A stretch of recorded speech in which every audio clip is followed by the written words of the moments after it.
Dad's dream to talk about his favorite team with the son of digging the stats.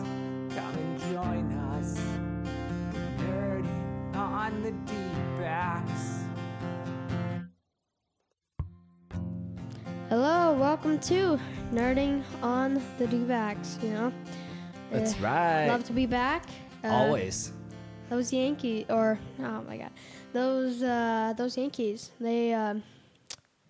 They beat them game one, but we came back, right? Yeah, I mean they took 1 out of 2. We're not here to dwell on that series, but we will discuss it a little bit. I'm Dad, by the way. This is. I'm Son. That's right. So we're, if you're new around here, we're a dad and son podcast talking about our favorite sports team, the Dbacks. I thought you were gonna say the Dodgers. Yeah.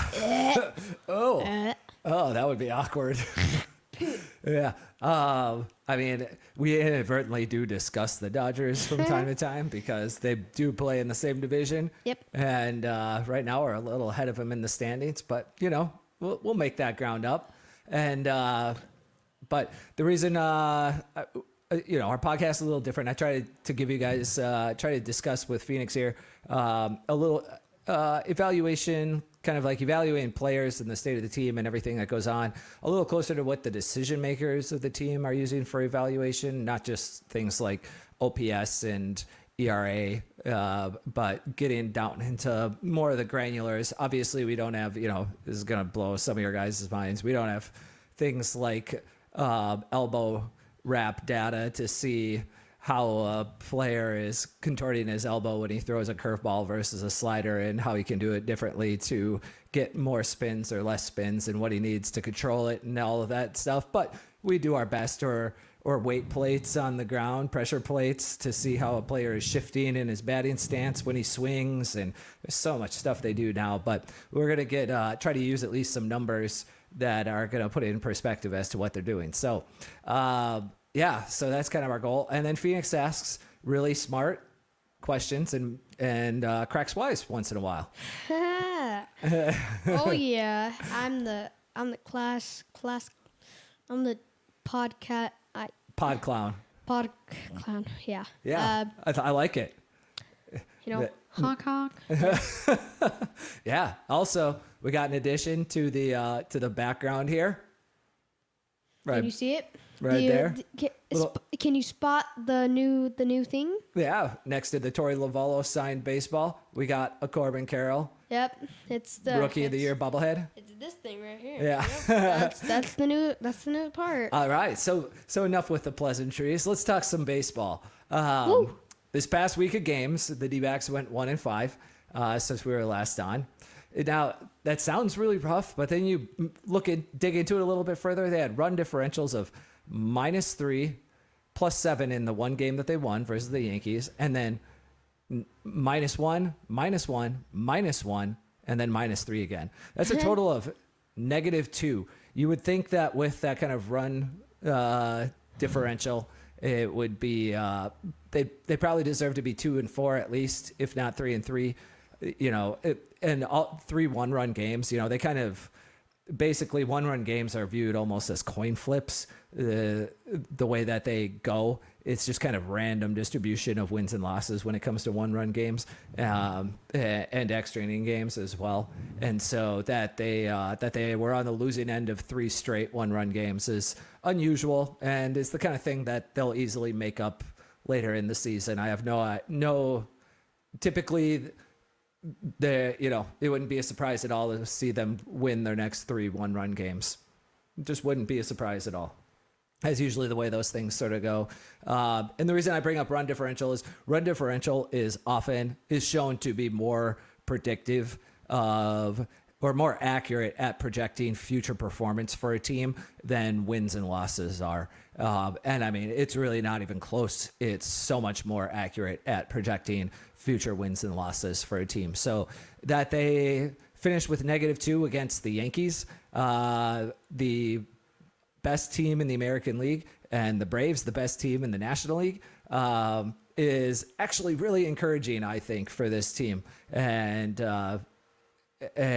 shows that they aren't that far off from being extremely, like, being considered in that top tier of teams. They're just like a hair below it in that tier 2, and that's where they take you for granted when you get to October and you can win a lot of ball games, as we've seen. What hair? Like my hair? You know, like really long, or your hair? Yeah. What hair? No, tier. Tier? A tier away? Yeah. So tier 1, tier 2, tier 3, tier 4. Tear. I thought you said hair. Nope. So that's funny though.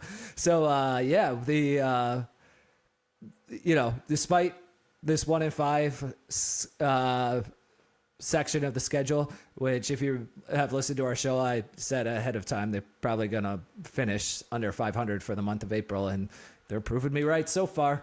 And they're probably going to their playoff odds have not changed at all. Basically, the projections on this team haven't budged a bit from this run of games, and that's because their run total has only been, or their run differential has been -2 over this time. So the D-backs, in fact, if you look at every game individually over the past week, all 6 games that the D-backs played, they were only projected by the projection systems to win one of those 6 games. And it was the one they won. How crazy accurate are those projection systems? It's really pretty amazing how good those things are, down to just individual games. So they're actually projected to lose by a lot more to the Braves than they did. And so, yeah, very encouraging. Like I said, Yankees, best team in the American League so far, right? Yep. I'm not certain about this. I don't pay attention to the AL nearly as closer as the NL, but I think that they have the best record in all of Major League Baseball. The Yankees do. I'm not sure about that, but and certainly I'm almost certain they do in the AL, and I think all of Major League Baseball. And the Braves have, I believe, the best record not the best record in the NL, but I would argue they're the best team in the NL. Though not if Spencer Strider is out with injury, that makes them much, much more beatable. That's kind of crazy. Yep. We'll find out a little bit more about what's going on with him, but let's look at the Yankees, the best team in the American League so far. I believe that they were projected to be one of the 2 or 3 best teams by pretty much all projection systems. They were kind of a universally projected top 3 team in the American League this upcoming season, and they look like it. And I mean, if they're going to be getting offense from players like Oswaldo Cabrera and Anthony Volpe all season long, and Rodon and the rest of the starting pitchers all stay healthy, they're going to be very dominant. They're going to be tough to beat. I mean, the Orioles are fantastic out there in the East, but I don't know who else. Second half Rangers, maybe you'll be able to put a stop to them, and of course the Rays are always pesky and might be able to put something together, but that's kind of it. And the issue but going back to staying healthy, the issue for the Yankees has always been, for like the last decade of play, health. They are just constantly hurt. They're usually, this happens with teams that spend a lot of money. The Yankees are usually on the higher end, and they have a reputation in particular for having older players, and older players break down more than younger players. I don't know if you've ever heard that old people, the older you are, the more easily it is to hurt yourself or to get injured. Well, I think I've witnessed that. Yeah, exactly. But as have I. For the Yankees, who do you think gets hurt the most? Like starting pitchers, or this is a crazy thing actually. Infielders or outfielders? They looked at all the players who were on the injured list on opening day last week, March 28th, and almost 80% of all the players on the injured list were pitchers. That's how much more pitchers break than position players do, than hitters do. So yeah, it's kind of crazy. There's a serious epidemic. Like I said, velocity is the number one indicator of, there's not a huge difference between someone who is throwing 93 and someone who's throwing 96 as far as how much more every mile per hour adds to your risk factor of being injured, but it certainly does. And so, as I said earlier in the season, having Montgomery, Kelly, Gallen, Rodriguez, 3 guys who all throw and Fott even. Yeah, you're right. Fott, all 5 guys in their starting their top 5 guys in their starting rotation, if everyone's healthy, are all guys that are not likely to have serious arm injuries because of the fact that they all throw under 94 miles per hour with their fastball. That's pretty awesome, and they're all so good at it while throwing under 94 miles per hour. There just aren't a lot of pitchers like that. So, and I think I got 5 of them. I want to talk about all of them, but especially Fott later. But yeah, right now, pretty much everyone on the Yankees roster is healthy, with the like all their important players, with the exception of Garrett Cole, who, we may not even have been lined up to pitch against the Dbacks. And the Dbacks played well. They just ran into a better team right now.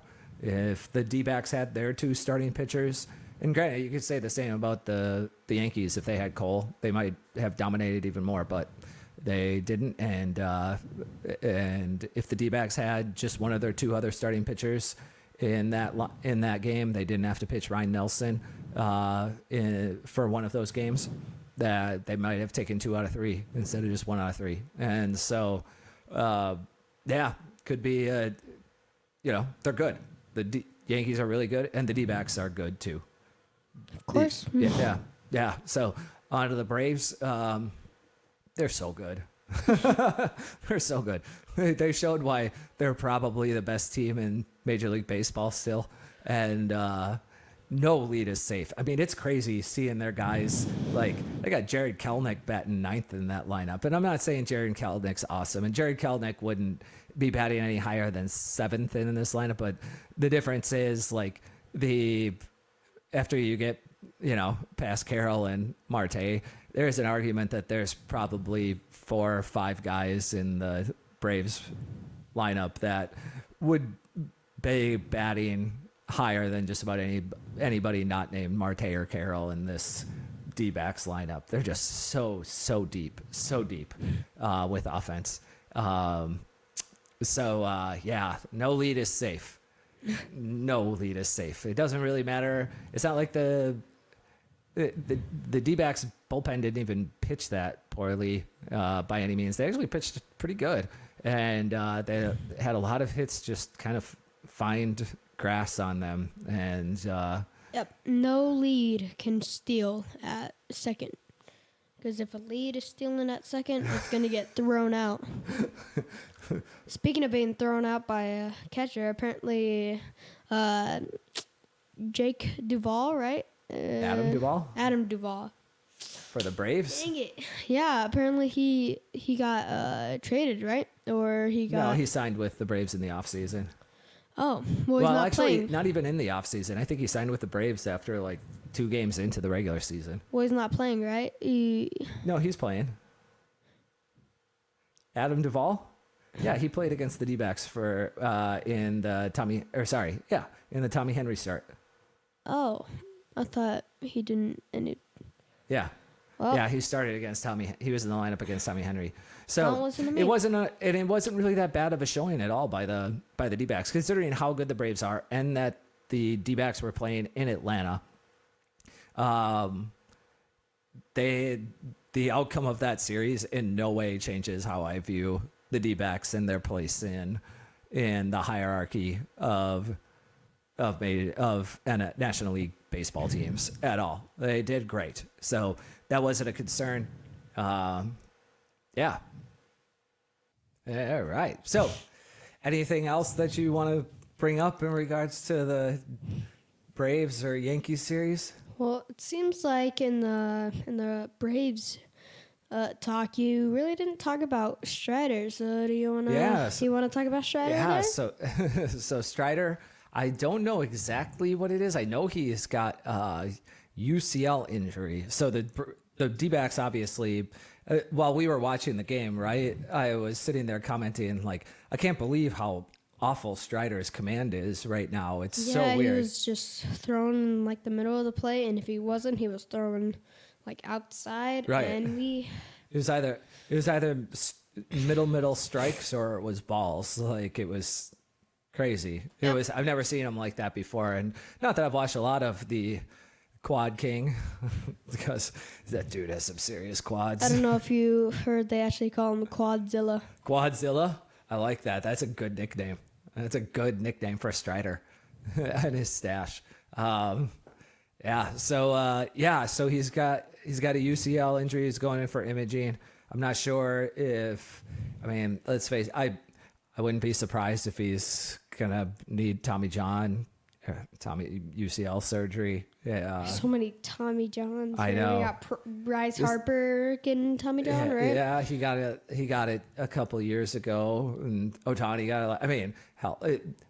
Shane Bieber is getting it done. Brandon Woodruff had it done at the end of last season. It's likely, unfortunately, Garrett Cole's probably going to need to get it done here. Seems like a very popular surgery. It's a super common injury. I think something along the lines of 74. I think I had just heard on a podcast, on the Effectively Wild podcast this past weekend, that something like 74% of major league pitchers have UCL surgery at least once at some point in their career. That's crazy. Yeah, it's nuts. It's so high of a percentage. There are multiple guys in the league that get the surgery 2 or 3 times during their career. It's absolutely nuts. Like, there was a guy who pitched against the Diamondbacks from the Braves, Tyler Matzik. I'm almost certain. I could be wrong about this. If I'm wrong, someone correct me out there. But I think Tyler Matzik has had 3 UCL reconstructive surgeries. And he's good. Like, it's crazy how these guys can come back from that now. But you do miss usually a season and a half to 2 seasons of baseball when you get the surgery done. Yep. All right. So for the Yankees series, in like the first game of the Yankee one, apparently Alec Thomas got put to the bullpen, or he's like injured or something. Do you know what happened? And they called up Jorge Barrosa. Yeah, they called up Jorge happened? Barrosa for a few games. No, I don't remember with Thomas the injury. This makes for some really interesting pod as I look stuff up.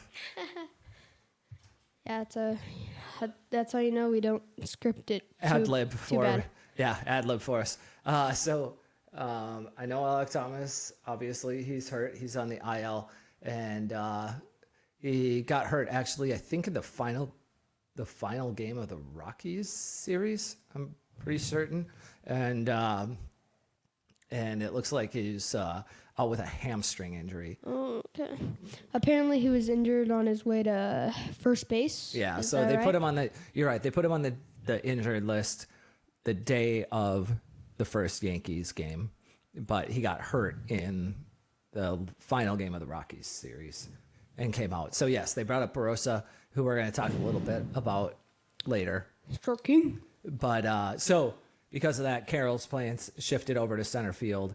Randall Grichuk came up after the Yankees series before the D-backs played the Braves, or he got called up the day of the Braves series. So Grichuk's on the roster now, and for those of you who don't know, Grichuk is legitimately, over the last couple of seasons, I covered it in our last pod, in the prediction in the Did You Really Just Say That pod, but Grichuk, so Marte, Walker, and who am I missing? Marte and Walker and Suarez, they all hit left-handed pitching really well.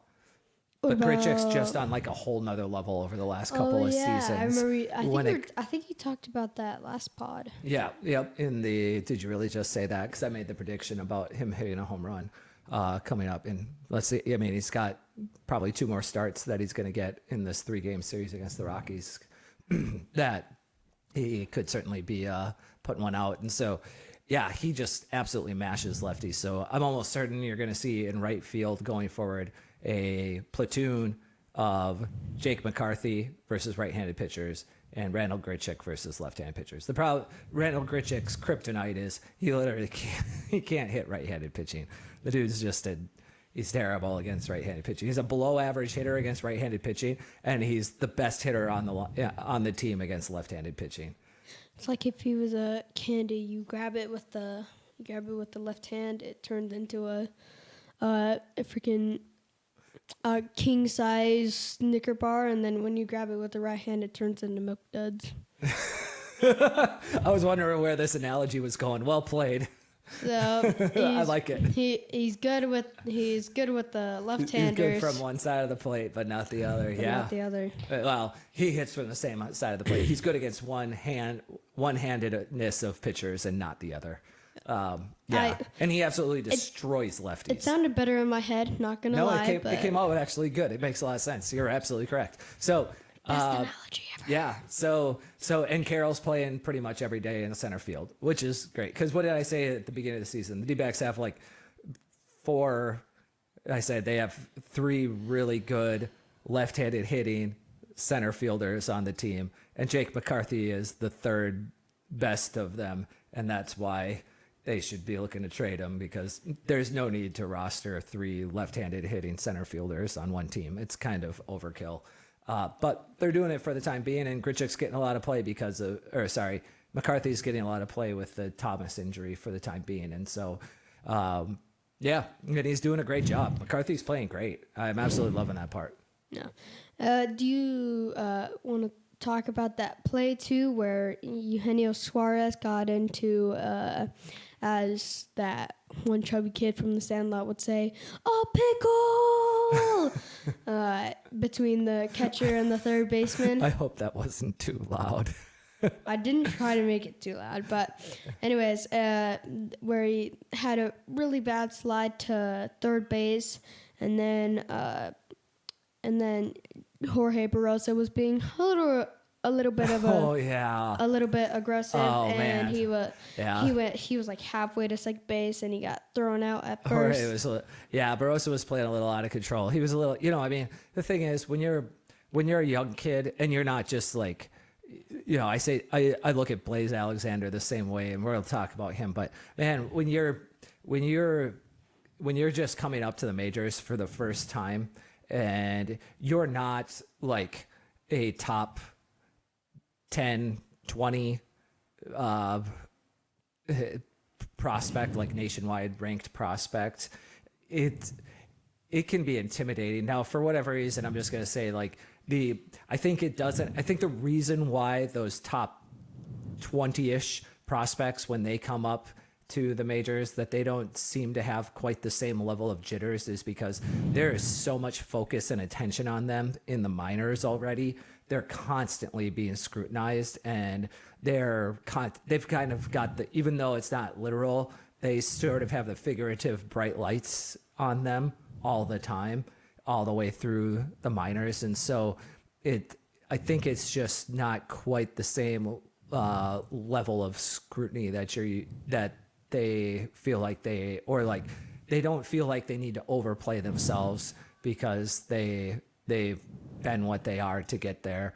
A player like Blaze Alexander or Jorge Barroso, like when you're a player of that level of prospect status, you're just you're hoping for an opportunity, and Blaze has got it, and we're going to go into Blaze more here, but when you're that player who, you're going to get a couple of, you may only get 3 or 4 like real opportunities, and they may only be for like a week or 2 at a time, and that's it.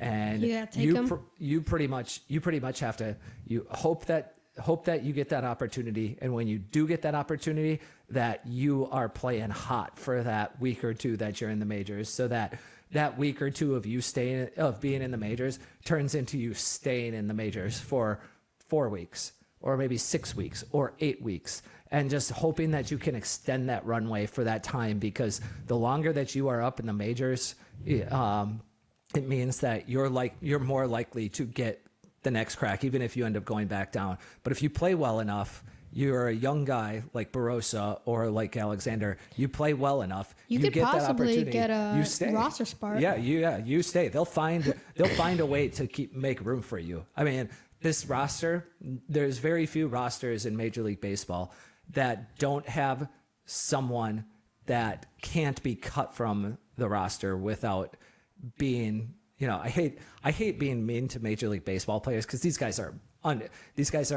unbelievably talented at baseball, every single one of them. But when we're comparing them to their peers of other Major League Baseball players at this moment, there are certain guys like Kevin Newman, who just got called up to the show again. He's 34 years old, I think. And, he's a little past his prime. He didn't even get a major league deal. He was on a minor league deal with the Dbacks, and he got called up. They picked up his contract, and he's playing on the major league squad. But if Blaze crushes it here over the next month and change, it may be Kevin Newman, it may be Jace Peterson, it may be Blaze Alexander that gets sent back down, if everyone's healthy in the infield, when Geraldo Perdomo comes back. And we'll talk about Geraldo Perdomo later. But if Blaze can play well enough, it's not going to be him. If he plays as well as those other two guys over the next month and change, he's going to stay on the roster. Now, he's the default guy that they're going to send down because he has options. We're going to discuss possibly, Barossa got sent down as well after getting called up, because, Barossa did not look good in his first stint in the majors. If he would have just been smashing the ball or having a really good run, he could have probably maybe stayed if he was doing better, and he was on a real temporary stay, because his spot was basically, he was called up to pretty much just bridge the loss, the loss of Alek Thomas until Grichuk came back, which was 3 games. And so there was almost nothing, when you're in that kind of situation, there's almost nothing Barossa could have done to keep himself on the roster. He literally, I forget, there was a player, there's a player for the Twins a couple seasons ago, Matt Wallner, who came up, and he went, I think, 8 for 9. He had 8 hits and 9 at bats with 2 home runs and 5 doubles or something like that. And he got called up for 4 games. He started 3 of them. He went 8 for 9, and then they sent him back down. There's sometimes you're just in a situation where there's literally nothing that you can do to change the team's mind about sending you back down. You just don't. It's too short of a period for them to properly evaluate you. Because you can have just a short hot run, and then you could just be absolutely fly balls to the pitcher.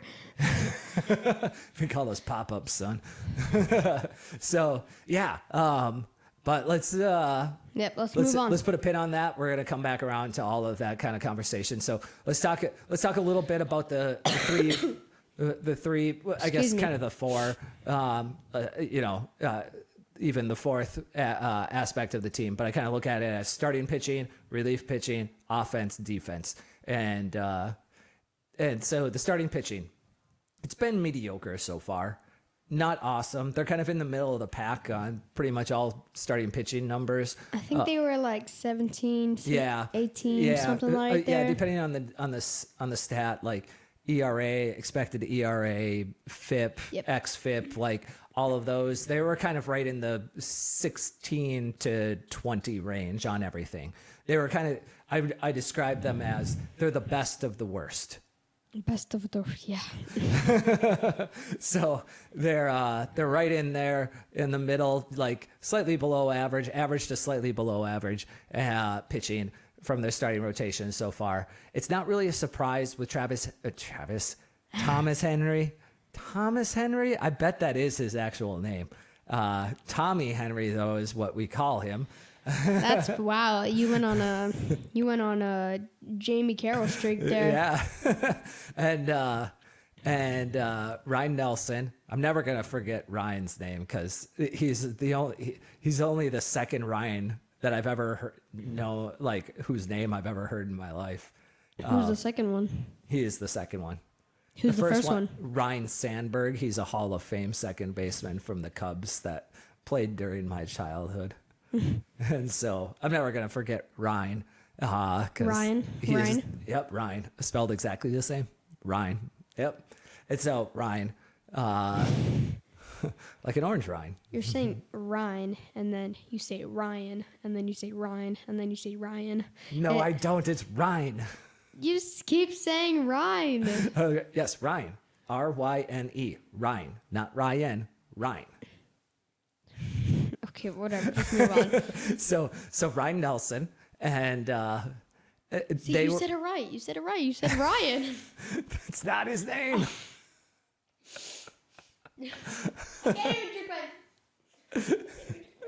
even So they were both, I guess, passable in Atlanta, but they got lucky. Overall, both of them, their numbers look pretty awful so far through two times through the rotation. They both got more work to do to be in the rotation full time. Nelson still ranks slightly higher than Henry by my count of the two, but they both haven't been very good. Gallen and Kelly have both been solid. They've been pretty much what you expect. Like they're sitting, they look like they're probably going to be somewhere between 3 and 3.5 ERA pitchers this season. If they kind of stay on the course of what they are, they're exactly what you expect them to be, basically. Like really, really good, solid with in some seasons, Cy Young ballot worthy pitchers. Like that's what they look like. The kicker has been Brandon Pfaadt. Brandon Pfaadt has looked outstanding. See, the kicker it's okay in like one sport, and then it's like the most important job in another sport. Yeah. And they have the same name too. Well, in different countries. Yeah. You have football, and then you have football. And football, you want to be the kicker, and in football, it's the exact opposite. You do not want to be the kicker. Unless you're like really good. Yeah, you're high. Yeah. The French kickers are constantly churned. So but anyway, we're gonna pretend like this is the football. Yeah, let's kicker, get back to Brandon Pfaadt here. He's almost certainly been the best pitcher of all of the SPs in the rotation so far, 2 times through the order. He has been incredibly unlucky with weak contact finding holes. And what I mean by that is he has a 387 BABIP. Is that good? So BABIP means batting average on balls in play. So when you hit the ball and you put it into play, this doesn't count foul balls, it doesn't count home runs, it's just balls in play. And so how often you get a hit. It doesn't parse doubles and home runs and triples. Well, it doesn't include home runs, but it doesn't parse out singles, doubles, and triples. It's just, do you get a hit or not? Just batting average, but on balls in play. And so the league average is usually right around about 310, 305, 310. His right now is 387. That's crazy. That is just absolutely nuts that he's giving up hits on 38.7% of the balls that are in play. So that's not going to continue. Does that mean it like, let's say he hits a line drive to Blaze Alexander and he gets him out, and or a line out? My bad. But yeah. Is that a ball? Is that a ball in play, or is that just? That's a ball in play. So that would count to his BABIP. Yep, and it would count as an out. So it would count as not a hit. So it would be a no hit. So basically, he's had about almost 2 out of 5 balls hit into fair territory have fallen for hits, which is just unreasonable. Like, that's not going to continue. He has nearly an 11. He's just like a small smidgen of a rounding error away from having 11 strikeouts per 9 innings, and he's under 1 and for walks per 9. That's equal to that's about a 5.5. He's got a better than like a 5.5 strikeout to walk ratio, which is absolutely incredible. Like, just about any time somebody puts up a 5.5 strikeout to walk ratio, they win the Cy Young for their league. Like, almost every season, if they're hitting that kind of number. If they're not, they're like in the top 3. There might be guys who just pitch more than them, but those ratios are unreal. And strikeouts per 9, walks per 9, those are very projectable stats that they're very sticky. If you remember, we talk about sticky stats, and those are very sticky stats, and they hold usually pretty consistent throughout the season. Now, 2 times through rotation may be a little early to say these are going to stick, but if he can be anywhere near 11 strikeouts per 9 and 1 walk per 9, he's going to win the Cy Young. It's not even and he doesn't get hurt. He's going to win the Cy Young. Like, he's absolutely going to win the Cy Young. And so, because that's what happens when you put up ratios like that. Unless you're just giving up home runs just at a ridiculous rate, and he's not by any means. His home runs look pretty normal. He's at least going to get Cy Young votes if he can keep up anywhere near this. If he can keep that strikeouts per 9 up over 10, and he can keep the walks per 9 under 2 even, there's a really good chance he gets Cy Young votes. And if he keeps it at 11-1, he has a really, really, really good chance of winning it. So let's say he did that against the Braves. Let's say he gets whatever he does to get voted out of the Cy Young. Who do you think, for the Dbacks, who would you think his runner-up would be? For the Dbacks. I mean, if he got injured, who do you think would be a solid second? Gallen. Yeah. That's what I thought. Yeah. That's what I Gallen's thought. great as well. And it's just, I mean, the way Fott's pitching right now and the way Gallen and Kelly are pitching right now, once and if they all stay healthy and Montgomery and Rodriguez come back and you've got all 5 of them in this rotation, it is looking like it's going to be really, really hard to score runs against this team on a consistent basis. So when is Jordan Montgomery going to play? Do you know? So there's an outside chance. It sounds like he is absolutely going to be starting no later than the 19th is going to be his arrival date. That would be like the absolute pushed back as far as they expect it to go. There's an outside chance he starts a game this weekend. This week? Okay. Yeah, but if not, not this weekend. He's definitely going to be pitching next week for the team. So that's going to be awesome. Rodriguez, there's not really any news about progression. I wouldn't expect there to be for about another week. We probably won't get an update until next week.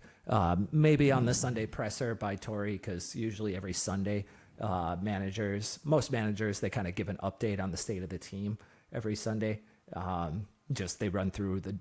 They just run through everybody who's hurt, how things are progressing, how guys are feeling, individual guys are feeling in the locker room. They just kind of give like a logistics report about all the players.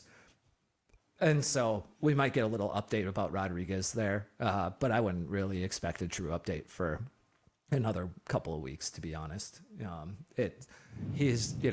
got it with, as long as Montgomery's coming back, yes, you're going to have to still roster, I think, Nelson or Henry, one of the two, in the rotation for the time being until Rodriguez returns. But if you can have just those 4 guys in it, with the way Fott is pitching right now, I mean, geez, good night.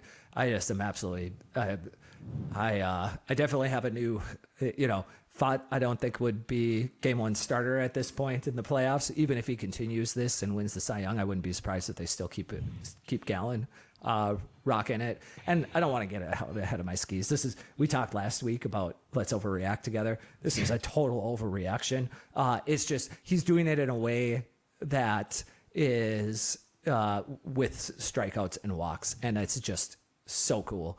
I hope he can maintain those particular numbers somewhere near that, because God, he is looking fantastic. He's going to be incredible. And the thing is, it's how he ended, like August, September, October of last year. This is kind of what he looked like. Like this is a progression, but you'd expect that from a 24-year-old pitcher to just keep getting better and better. And so, he is, I don't expect him to keep this up, but who knows if he does. Wow. It's going to be amazing. So now let's talk about the bullpen. Do you have anything you want to talk about with the starters besides that? No, I don't think so. Okay.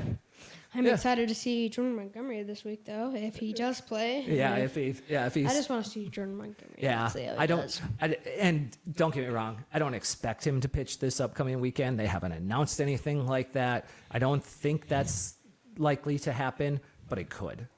Okay. So the bullpen, despite I'm sure what a lot of fans are thinking out there after the Braves series, they've been really good too. Like they've been really good. They've been very unlucky. They actually rank in the top 10 in Major League Baseball in just about every statistical category for bullpens. And so they've kind of got the same thing. The bullpen as a collective has a sky-high BABIP. I don't get it.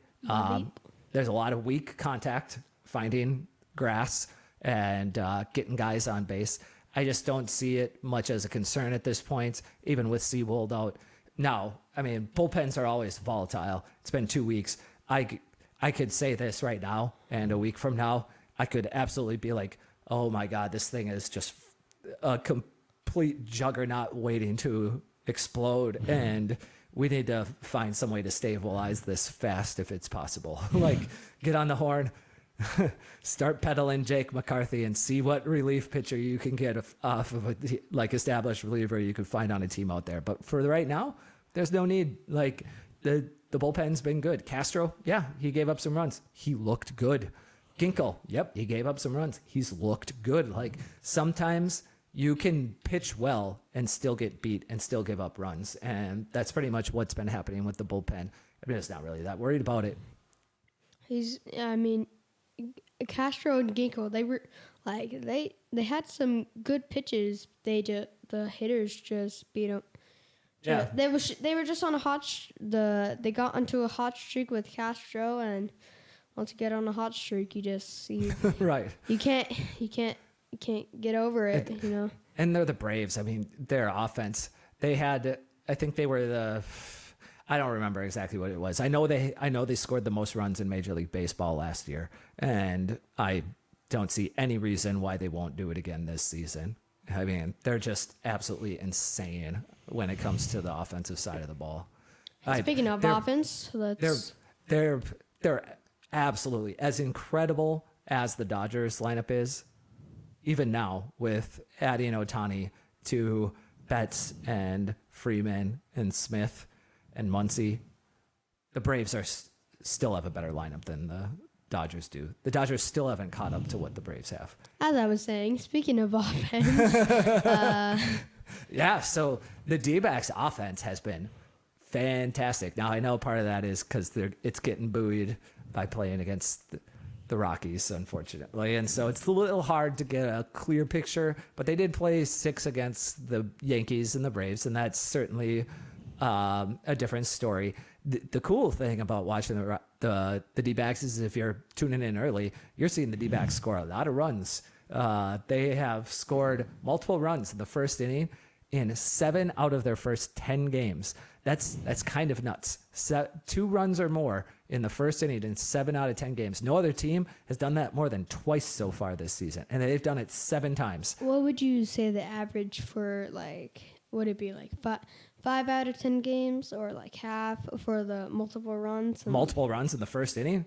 I bet the average is probably somewhere around out of 10 games. The average is probably somewhere around like 1.5 times per 10 games is the average. Little. So I don't know. The D-backs are never going to keep up this pace, but I think nonetheless, it goes to show you that the top of the lineup that the D-backs have with Ketel Marte, Corbin Carroll, who hasn't even gotten it going yet. He's hitting balls kind of hard, but they're he finally is starting to get some of those hits to drop. So that's good, nice for him. He's been hitting the ball pretty well. It's just he's been having a hard time getting them to not find fielders' gloves. And Gurriel's cooled off a little bit, but he's still been solid. It's Gurriel, so. Same with Christian Walker. And I mean, Ketel Marte has been their best offensive player so far this season. I want to say Gurriel and Marte have about roughly the same work plus, WRC plus, and so and OPS plus. I think Marte has a slightly higher OPS plus than Gurriel does, but they're very close to each other, and so Marte's definitely been more consistent. Gurriel was just on crazy fire in that first series, and he's cooled off a little bit since. So Marte has been more consistent in just double here, home run there, double here, home run there. Oh yeah, he hit a leadoff on Strider. Yep, that's and right. The announcers were saying that Strider has never had a leadoff home run. Yeah. Before. Yep. Yeah, just another sign that something was wrong with him. I guess that would have been the first sign of the night. And so the other performer in the lineup who's been great has been Jock. Jock's been on a reel. He's been, unfortunately, Torrey, and I don't blame Torrey for this. I would do the same thing out the gate. He's been limited in his plate appearances because he's only playing against right-handed pitching. But he has far and away the best OPS on the team. He's just not played a lot due to just having faced a lot of left-handed starting pitchers to start the season. I think they've faced left-handed starting pitchers after their series with the Rockies. They'll have faced, I believe, more left-handed starting pitchers than right-handed starting pitchers so far this season. There's not a lot of left-handers in the world. No, there's not. There's not in baseball either. It's almost the same amount. Maybe they just know that Jock's on the team and they're just like left-hander, left-hand. Even if they're like from the double A, they're just like, yep, come up. Lefty, yeah. Jock's up here. Your turn. Yeah, we got to keep him out of the lineup. Yeah. So far and away, best OPS on the team. And what do I mean by far and away? His OPS could drop by roughly 300 points. Wow. And he would come in line with about where Marte and Gurriel are. Talk about over-exaggerating. 300 points.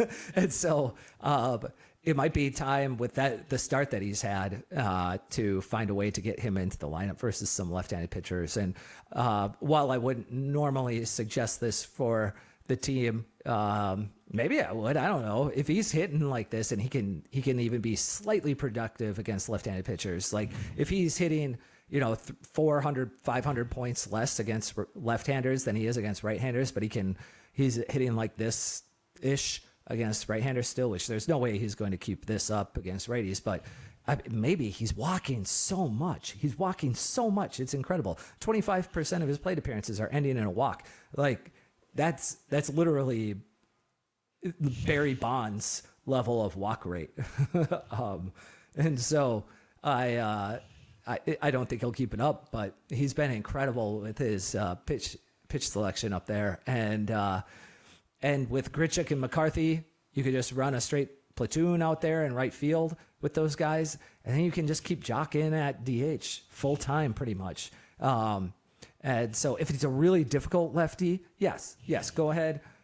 Put Newman in at second base and put Marte in at DH and give Jock the day off and give Newman a chance to get into the lineup. And but other than that, like just stick with Jock at DH. At least give it a few games and see what happens against lefties. That is what I'd like to see Torrey do. He's smashing the ball everywhere. Maybe not smashing it everywhere, but he's taking great at bats and he's getting good wood on the ball for the most part. Yep, I agree. And so I concur. I like that. I concur. Good word. As a whole, on a whole, the D-backs are 7th in the league in expected WOBA, which is pretty rad. It's a baseball savant statistic. Top 10. That's 7th in the league. They've been slightly lucky according to their expected WOBA and their actual WOBA, but some of that I actually, for what the run production has been, I actually feel like they kind of make that up because we know the D-backs are a really good base running team in general, and so it kind of makes sense that while their expected WOBA might be a little lower than their actual WOBA, just because they have that element of speed that not a lot of other guys have, particularly Corbin Carroll. He can just he kind of breaks. Because he bats left-handed, he kind of breaks the expected WOBA ratio a bit. Really, really, really speedy left-handed hitters that usually slice the ball to the opposite field have a discrepancy. Usually outperform there, and right-handers too. But right-handers is usually guys who pull the ball and are really fast. But lefties that hit the ball if you hit the ball towards the left side of the field and you're fast, you're probably going to outperform your expected WOBA. And so that entire difference could basically just be Corbin Carroll. And so they've got a 4-6 record. They're tied for second place in the NL West. They're pretty much right where I thought they would be at this point in the season. It's going to be a dogfight all season. You know, they've got, like I said, in a crazy, crazy difficult April season. Yep. Yep. April. You know, I'm not going to say that it doesn't get easier from here because they've got the Yankees and the Braves in the rearview mirror, but they got the Dodgers coming up soon, and then they got to play the Giants and the Padres, and I think they play the Orioles later this month still, and so it doesn't get a lot easier. Yeah. It's a tough month. It's a really tough month right out the gate. Good luck, shoulders. So yeah, 4-6 record with a positive run differential. I'll take it. Like I definitely will take that. You know, like I said, their playoff percentage, their percentage to make the playoffs hasn't changed pretty much at all from the start of the season, and that's what you want. And yeah, it's looking good. So getting back to Jorge Barrosa. Because I do want to circle back to Jorge Barrosa, Kevin Newman, and all of that. Jorge Barrosa, the short king, he's been optioned to AAA, and Kevin Newman was called up. I think you've talked about being optioned before, but let's. I just want to hear it again. What is being optioned? Yeah, so every player, when they get drafted or sign as an international free agent, they get what are called option years. Now, sometimes like Asian players, when they come over from NPB or KBO or something along those lines, they might sign a major league contract, which means that they don't have any options in there. When you sign a major league contract, usually it does not come with any option years in it. Sometimes they do, though. I mean, it's not unusual. It depends on how good the player is expected to be. But otherwise, those are kinds of the exceptions. Let's just set that aside. For the majority, the other 99.9% of players that come into the major leagues, every player gets 3 option years. And I really should say every team gets 3 option years on their player, but the options follow the player around. So if a player gets traded, those option years transfer with the player. And so a player can be optioned in a year. So Jorge Barrosa, he got called up, and then it's called what it's referenced as he got optioned back to AAA. And so that means that to call him up, the Diamondbacks did not have to use an option. So if he would have stayed up all season, they would have never burned an option on Jorge Barrosa. He would still have all 3. But they used one option to send him back to AAA. Now, because an option year counts for the whole year, whether you get sent down once or you get sent down 6 times. They actually have a cap on it now. I believe it's 6. It used to be you could send a player up and down as an unlimited amount of times up until like 2 years ago. They changed the rule that you can only be sent up and down. I believe you can only be sent back down, I believe, 6 times in one season, which is still crazy. That's a lot to get sent down. So you get 3 option years on you. You can be sent down multiple times in the same year, and it's still just 1 option year being used. So you have 3 seasons to play in the majors that they can send you up and down, basically, is what it is. Kind of like a pinball. You just you technically you only option players down. You don't option players up, if that makes sense. You only option them to the minors. You call them up to the majors. You option them down to the minors. It's a technicality, but it is.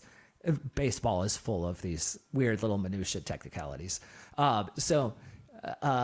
There is occasions where usually it's due to injury that a team will be granted a 4th option year on a player. So you'll see this a lot if someone is in their option years. Specifically, someone in year 2 of their option year gets Tommy John surgery. They're kind of a fringe player. They come back in year 3. And the player is obviously not ready to pitch in the majors again, so they option him back down to AAA. But they barely got any time to see this player in the majors between option year 2 and 3 because he had UCL surgery, right?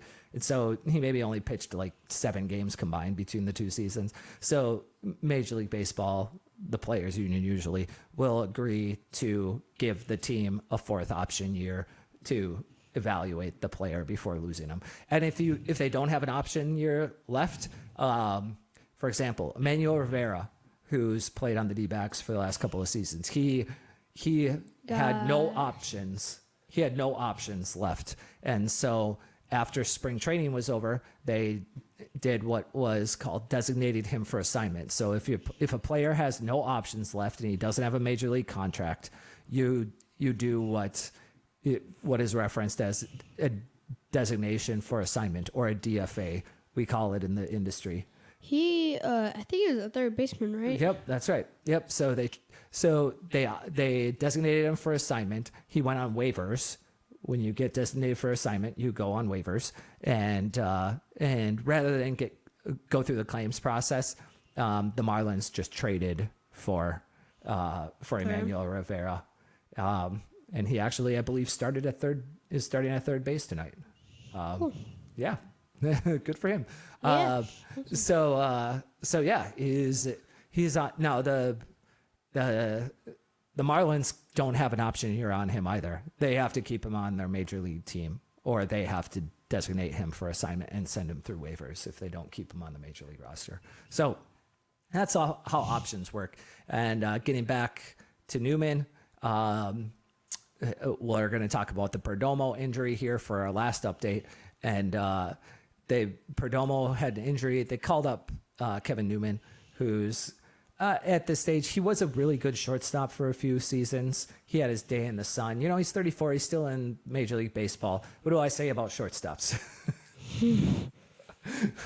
Everybody played him. Yeah. They're gonna have a lot. They're gonna have a long, productive career. They're always gonna stick around for a while.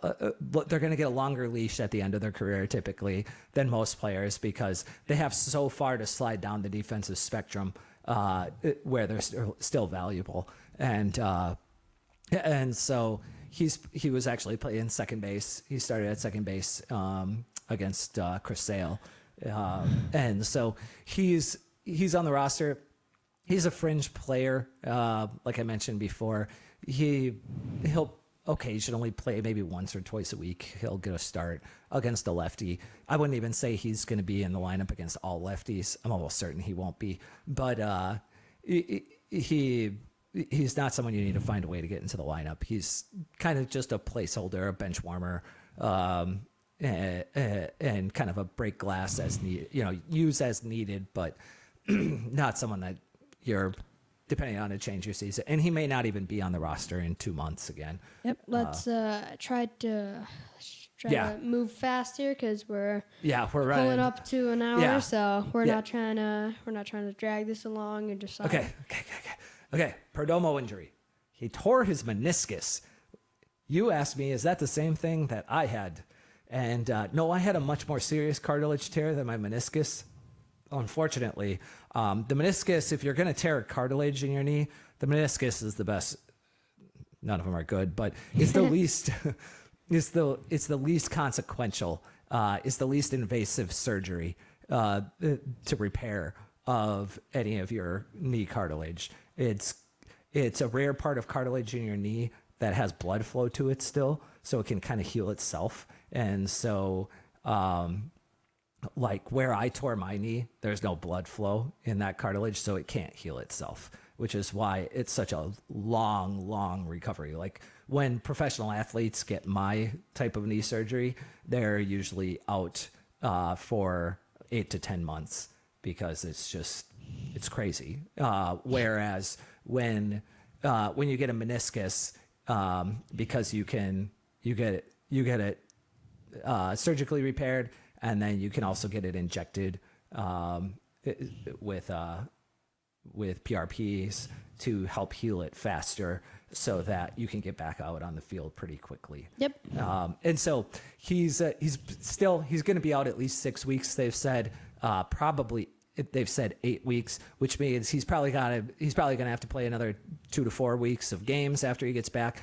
I don't think he'll be back until July. Personally, I would be somewhat surprised if he makes it back before July.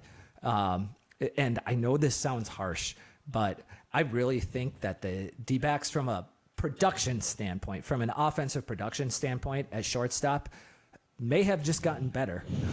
Perdomo was a 600 hitter, and I use 600 probably differently than your grandpa did. In that, Wow. When I say 600, I'm talking OPS, because I couldn't tell you what any of these guys' batting averages are. It really is inconsequential what a batting average of a player is.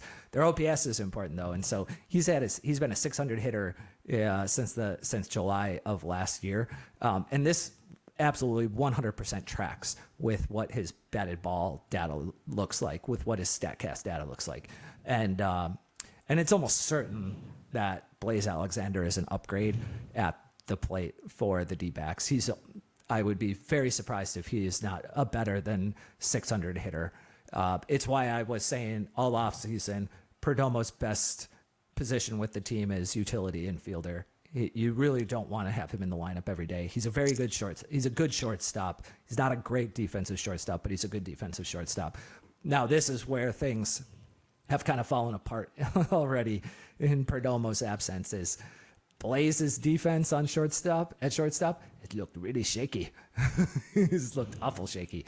He's made some really poor decisions and plays. I mean, he didn't get helped out on that fly ball by Gurriel. I don't know what happened there. Yeah, that's Gurriel's fault. That's not Blaze's fault.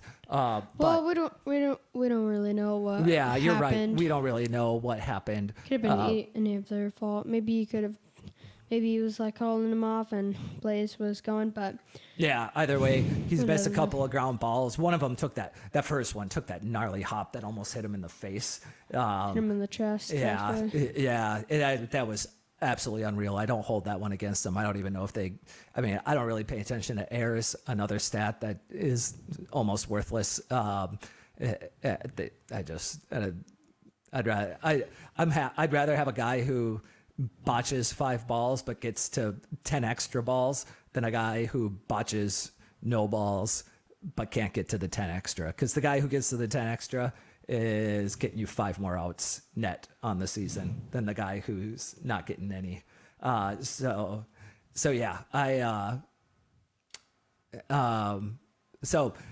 I'm perfectly, I think even though Blaze's defenses look shaky so far,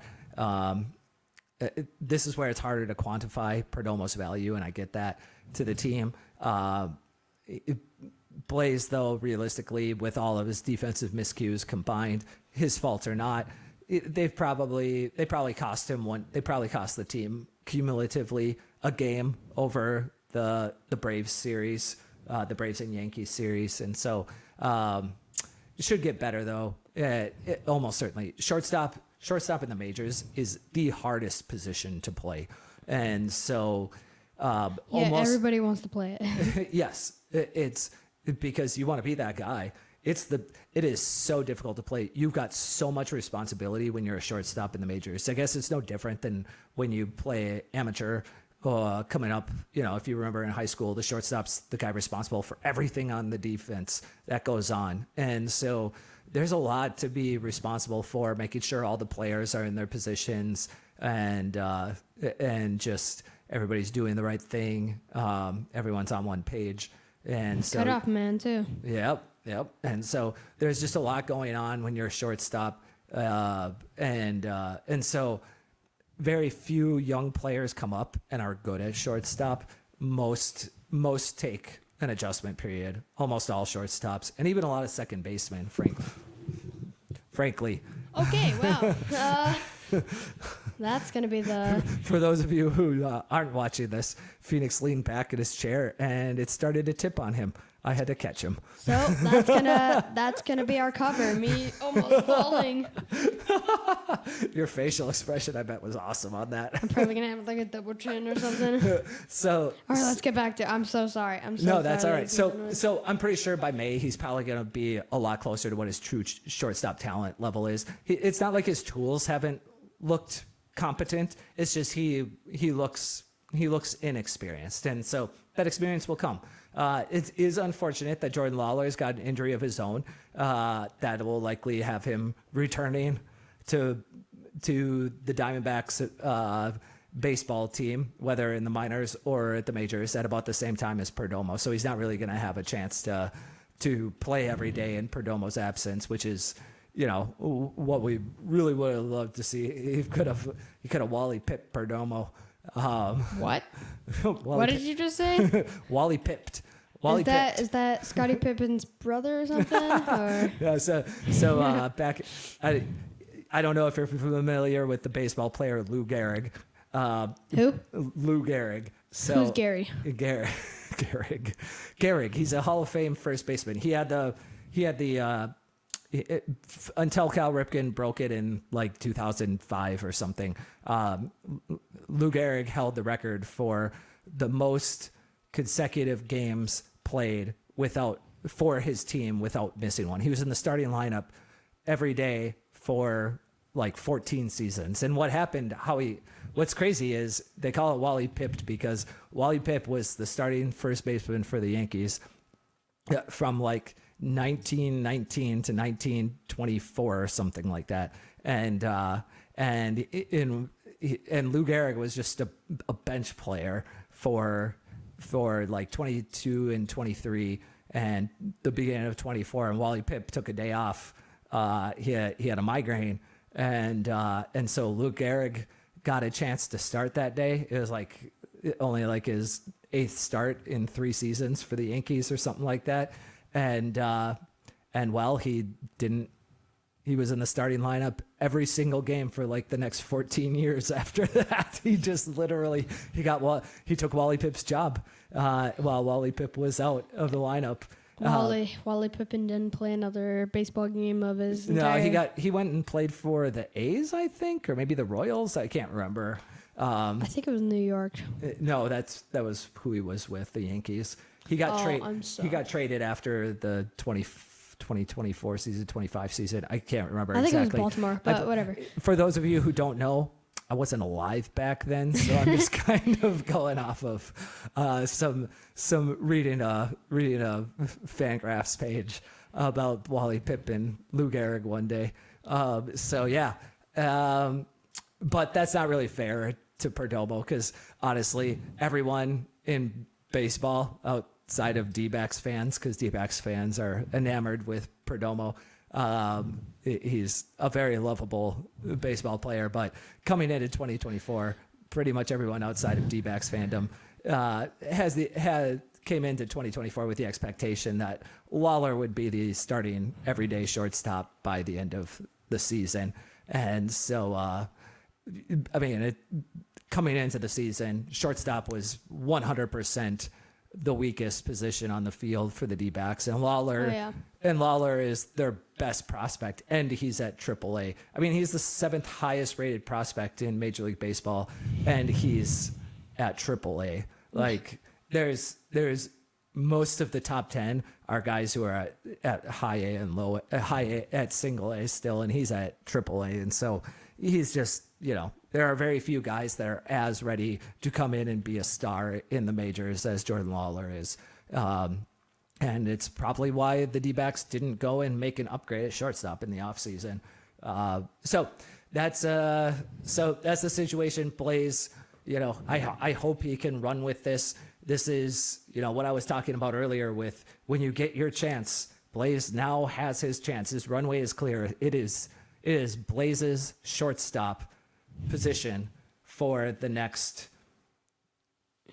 2 months, basically, for him to show whether he's got enough to stay with the team for the rest of the season after that, or when Perdomo comes back, does Blaze go down and to go work on something, and they keep Newman on the roster instead, or Jace on the roster instead. So it'll be, it's Blaze's time. It's his time to shine. I hope he can run with this because the kid is incredibly likable as a fan. And he just needs to start wearing pearls, and then he'd be really likable. I love it.